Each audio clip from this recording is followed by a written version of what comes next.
بسم اللہ الرحمن الرحیم۔ عزیز طلباء و طالبات، آج کے اس لیکچر اردو فرسٹ ایئر نظم نعت کے ساتھ اردو یوٹیوب چینل سے پروفیسر چودھری محمد شریف آرائیں آپ کی خدمت میں حاضر ہے۔ اس لیکچر میں آپ کو نظم نعت کے حوالے کے اشعار سے آگاہی دی جائے گی اور نظم نعت کے اشعار کا مفہوم اور ان کے مشکل الفاظ کے معانی بھی سمجھائے جائیں گے۔ تو توجہ سے، غور سے، اگر آپ میں سے کسی بھی طالب علم نے اردو پروفیسر یوٹیوب چینل کو سبسکرائب نہیں کیا تو برائے مہربانی سبسکرائب کر لیجئے اور لائک شیئر کرنا مت بھولیے گا، اور اس کے ساتھ ساتھ بیل آئیکن کے بٹن کو لازمی پریس کیجئے تاکہ ہر نیا آنے والا لیکچر آپ کو آگاہی دیتا رہے۔ تو بسم اللہ کرتے ہیں۔ نظم نعت کے ساتھ، نعت کا معنی تعریف کرنا، اور پھر یہ تو اس کا لغوی معنی اور اصطلاحی معنی اس کی تعریف۔ ایسی نظم جس میں حضور علیہ الصلاۃ والسلام کی ذات و صفات کی تعریف بیان کی جائے، ایسی نظم کو نعت کہتے ہیں۔ تو سب سے پہلا شعر، اور شاعر اس کے نعت کے محسن کاکوروی ہیں، اور نام ان کا پورا نام محمد محسن ہے، اور محسن ہی ان کا تخلص ہے، اور علاقائی نسبت کاکوروی، اور کاکوری قصبے میں، لکھنؤ کے کاکوری قصبے میں پیدا ہوئے تھے، اس وجہ سے علاقے کی نسبت ان کے نام کے ساتھ کاکوروی ہے۔ عزیز طلباء و طالبات، حصہ نظم میں سے دو اجزاء پیپر میں آیا کرتے ہیں تشریح کے حوالے سے، جن میں سے ایک جز کی تشریح لکھنا ہوتی ہے۔ تو یہ تمام اشعار جو جز کے ہوں گے، 3 اشعار ہوں یا ایک باندھ جز ہو، تو اس کی اکٹھی تشریح لکھا کرتے ہیں، الگ الگ شعر کی تشریح نہیں لکھا کرتے۔ وہ نیگیٹو ہے، نمبر آپ کے اس میں کم ہوتے ہیں اور کاٹ لیے جاتے ہیں، کم دیے جاتے ہیں آپ کو نمبر اس میں، اگر آپ الگ الگ شعر کی تشریح شعر لکھ کر کرتے ہیں۔ تو لہذا یاد رکھیے گا، اکٹھی تشریح، نظم کے اشعار کی تشریح اکٹھی لکھنا ہوتی ہے، اور غزل کے اشعار کی الگ الگ شعر وائز تشریح لکھنا ہوتی ہے، چونکہ اس کے ہر شعر کا مضمون اور موضوع اور ٹاپک جدا ہوتا ہے، الگ ہوتا ہے۔ تو نعت کا پہلا شعر ہے، بہت پیاری نعت ہے، نعتیں سبھی پیاری ہیں۔ تو پہلا شعر ہے، سب سے اعلیٰ تیری سرکار ہے، سب سے اعلیٰ تیری سرکار ہے، سب سے افضل میرے ایمان مفصل کا یہی ہے مجمل۔ اب اس میں دیکھ لیجئے بیٹا، اعلیٰ، اعلیٰ کا معنی ہوتا ہے بلند، برتر، اور سرکار بلند مرتبہ ہستی، حکومت، بادشاہی۔ تو بلند مرتبہ ہستی، عظیم ہستی، افضل فضیلت والا، بہتر، عمدہ، اور ایمان مفصل، ایمان کی تفصیل، اور یعنی اس بات کی تفصیل کہ ایمان کیا ہے، مکمل تفصیل۔ مجمل خلاصے کو کہتے ہیں، سمری کو کہتے ہیں، نچوڑ کو کہتے ہیں۔ تو پہلے شعر کا مفہوم کچھ اس طرح سے ہے کہ اے نبی صلی اللہ علیہ وسلم، آپ کی ذات اور مقام و مرتبہ سب سے بلند و برتر ہے، یہی سب سے بلند و برتر ہے، یہی میرے ایمان مفصل کا خلاصہ ہے، یہی میرے ایمان مفصل کا خلاصہ ہے۔ عزیز طلباء و طالبات، یہ مختصر سا اس کا مفہوم اور تشریح کے بغیر، تشریح تو لیکچرز آپ تفصیلی لیکچرز کلاس میں، کالج میں، ادارے میں اپنے تفصیل کے ساتھ سماعت فرما لیتے ہیں اپنے اساتذہ کرام سے، اور توجہ سے سنا کریں اور ذہن میں اس کو بٹھایا کریں اور ہینٹس نوٹ کیا کریں، یہ آپ کے فائدے میں۔ اب اس میں حوالے کے طور پر جو اشعار آپ لکھ سکتے ہیں، کوٹ کر سکتے ہیں میرا بیٹا، وہ پہلا شعر ہے، پہلے نعت کے پہلے شعر میں حوالے کا پہلا شعر: ہوئی تکمیل دیں تم سے کہ ختم المرسلین تم ہو، ہوئی تکمیل دیں تم سے کہ ختم المرسلین تم ہو، رسالت ہے اگر انگشتری اس کے نگیں تم ہو۔ دوسرا حوالے کا شعر: محمد کی محبت دین حق شرط اول ہے، محمد صلی اللہ علیہ وسلم، محمد کی محبت دین حق شرط اول ہے، اسی میں ہو اگر خامی تو ایمان نامکمل ہے۔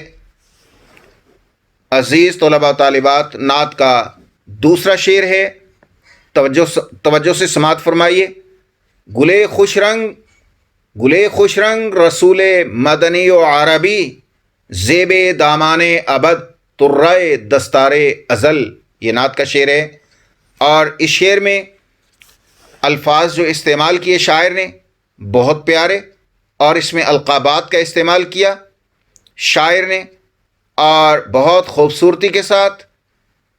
آپ دیکھیے اس میں الفاظ: گلے خوش رنگ، کتنے خوبصورت الفاظ، خوبصورت پھول، گلے خوش رنگ، گل کہتے ہیں پھول کو، خوش رنگ خوبصورت رنگ کا پھول، اور مدنی و عربی، مدینہ اور عرب کے رہنے والے، مدنی و عربی یہ آپ صلی اللہ علیہ وسلم کے القابات ہیں دو، ایک مدنی اور دوسرا عربی۔ آپ صلی اللہ علیہ وسلم ملک عرب میں پیدا ہوئے اور عربی زبان بولتے تھے، اسی نسبت سے آپ کو عربی کہا جاتا ہے۔ اور نبوت کے 13 سال بعد آپ صلی اللہ علیہ وسلم مکہ سے ہجرت کر کے مدینہ تشریف لے آئے، اور مدینہ میں رہائش پذیر ہوئے، اور مدینہ میں ہی آپ صلی اللہ علیہ وسلم کا روضہ اطہر ہے، اور مدینہ النبی ہو گیا، وہی شہر مدینہ النبی ہو گیا جو پہلے یثرب کے نام سے جانا جاتا تھا۔ تو دیکھیں اس شعر میں الفاظ جو استعمال ہوئے، اس میں زیب بھی ہے، زیب دامان ابد، زیب ہے، زیب کا معنی حسن ہے، خوبصورتی ہے، اور دامان ابد آخرت کا دامن، ترہ کہتے ہیں بیٹے پگڑی کا جو شملہ ہوتا ہے، اوپر والا حصہ، اوپر کو ایک اس کا پہلو کھڑا ہوتا ہے سر کے اوپر سے، پگڑی سے اوپر اونچا اور بلند، مراد اس سے بلند حصہ۔ اور دستار کہتے ہیں پگڑی کو۔ ازل، کائنات کا پہلا دن، ابتدا، آغاز۔ تو شعر کا مفہوم: اے مدنی و عربی رسول صلی اللہ علیہ وسلم، آپ کا جمال ایک خوبصورت پھول کی مانند ہے، آپ کا حسن ایک خوبصورت پھول کی مانند ہے۔ آپ صلی اللہ علیہ وسلم ازل کی عظمت اور ابد کا حسن ہے، ازل کی عظمت اور ابد کا حسن ہے۔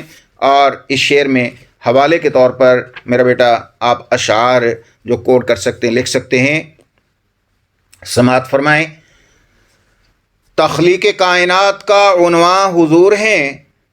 تو پہلا شعر حوالے کا دوسرے شعر میں، نعت کے دوسرے شعر میں حوالے کے طور پر جو شعر نمبر 1 لکھ سکتے ہیں آپ، وہ ہے: تخلیق کائنات کا عنوان حضور ہیں صلی اللہ علیہ وسلم، وجہ ظہور عالم امکان حضور ہیں۔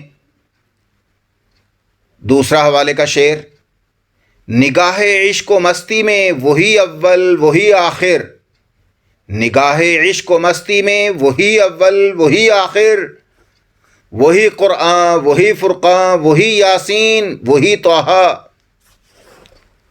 شعر نمبر 3: نعت کا شعر نمبر 3 ہے، وہ ہے اوج رفعت کا قمر، اوج رفعت کا قمر، نخل دو عالم کا ثمر۔ دوسرا مصرع بحر وحدت کا گہر، چشمہ کثرت کا کنول۔ اب اس میں اوج رفعت کہا شاعر نے، اس کا معنی ہے بلندی کا عروج، بلندی کی انتہا۔ قمر کہتے ہیں چاند کو، نخل کہتے ہیں درخت کو، دو عالم دو جہان، دو عالم دو جہان۔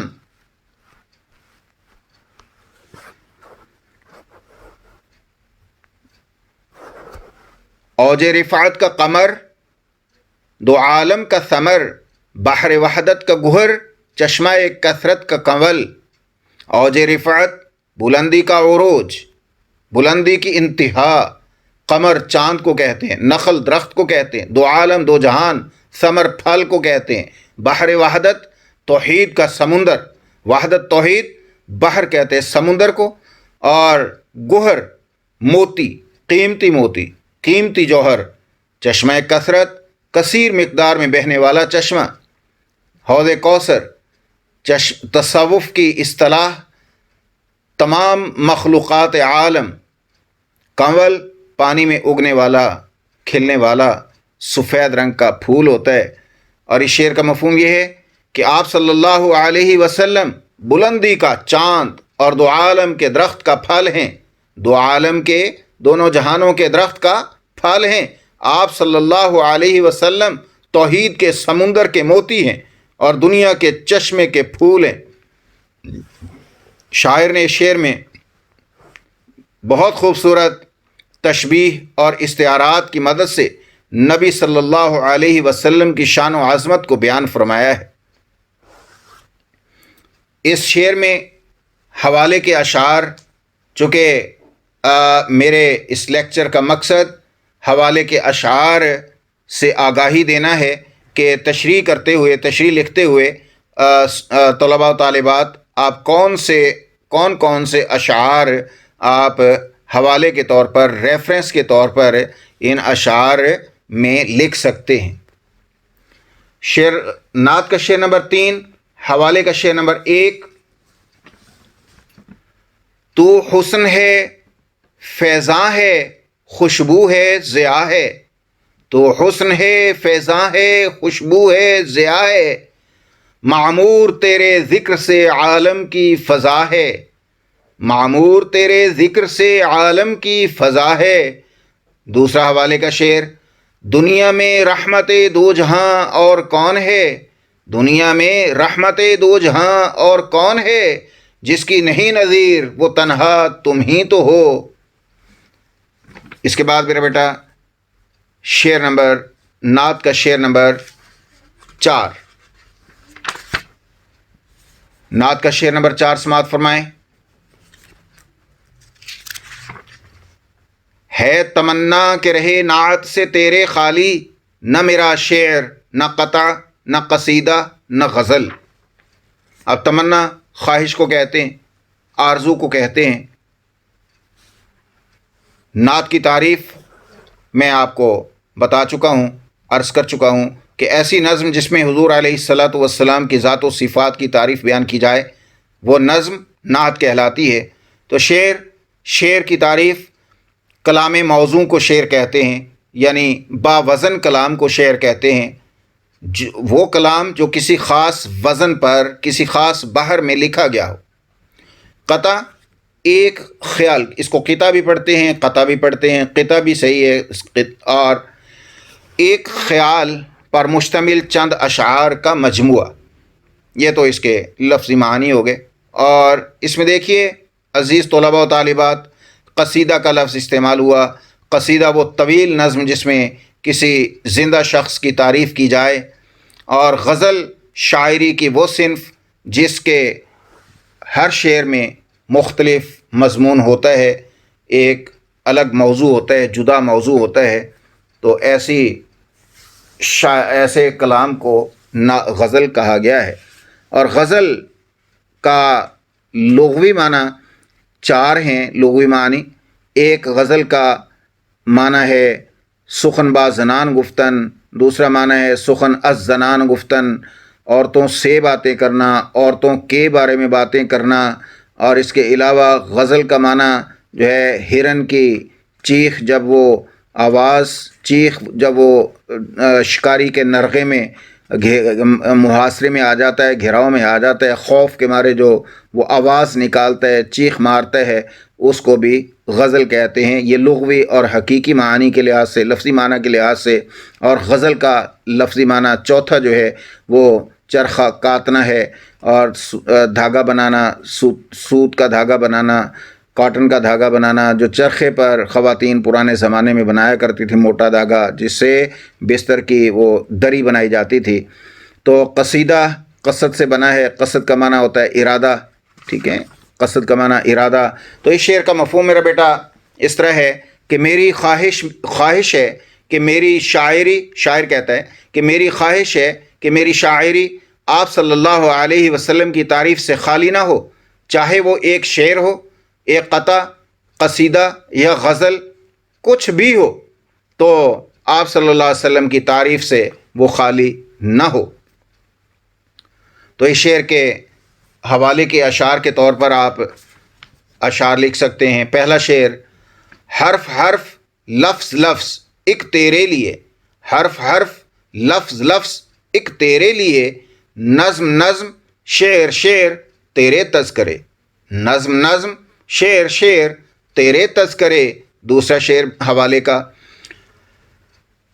دل جس سے زندہ ہے وہ تمنا تم ہی تو ہو، دل جس سے زندہ ہے وہ تمنا تم ہی تو ہو، ہم جس میں بس رہے ہیں وہ دنیا تم ہی تو ہو، ہم جس میں بس رہے ہیں وہ دنیا تم ہی تو ہو.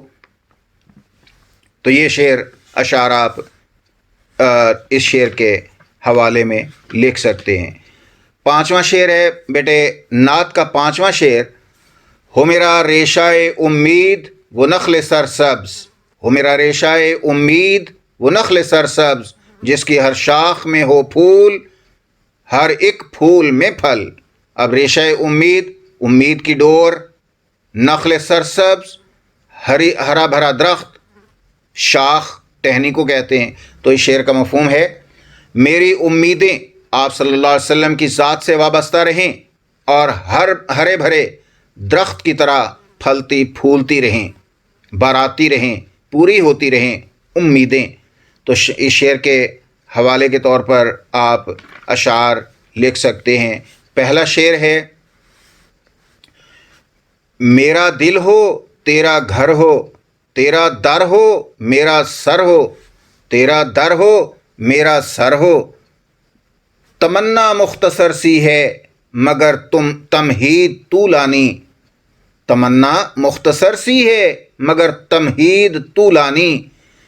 دوسرا حوالے کا شعر لکھ سکتے پانچویں شعر میں: کی محمد سے وفا تو نے تو ہم تیرے ہیں، صلی اللہ علیہ وسلم، کی محمد سے وفا تو نے تو ہم تیرے ہیں، یہ جہاں چیز ہے کیا لوح و قلم تیرے ہیں.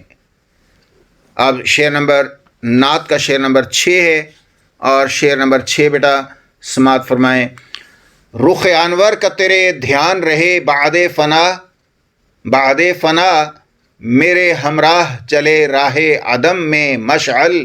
اب دیکھیں اس میں رخ انور، روشن چہرہ، نورانی چہرہ، منور چہرہ، بعد فنا مرنے کے بعد، وفات کے بعد، ہمراہ ساتھ، راہ عدم آخرت کا راستہ، مشعل شمع، قندیل. اس شعر کا مفہوم: میری خواہش ہے کہ آپ صلی اللہ علیہ وسلم کا پرنور چہرہ، شاعر کہتے ہیں میری خواہش ہے کہ آپ صلی اللہ علیہ وسلم کا پرنور چہرہ میرے مرنے کے بعد بھی میرے دھیان میں رہے، میرے سامنے رہے، میرے خیالات میں رہے، تاکہ راہ آخرت میں یہ روشنی بن کر میری رہنمائی کرے.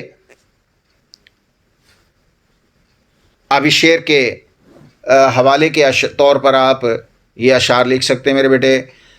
پہلا شعر حوالے کا نعت کے شعر نمبر 6 کا حوالے کا شعر نمبر 1: لحد میں عشق محمد صلی اللہ علیہ وسلم، لحد میں عشق محمد کا داغ لے کے چلے، لحد میں عشق محمد کا داغ لے کے چلے، اندھیری رات سنی تھی چراغ لے کے چلے، اندھیری رات سنی تھی چراغ لے کے چلے۔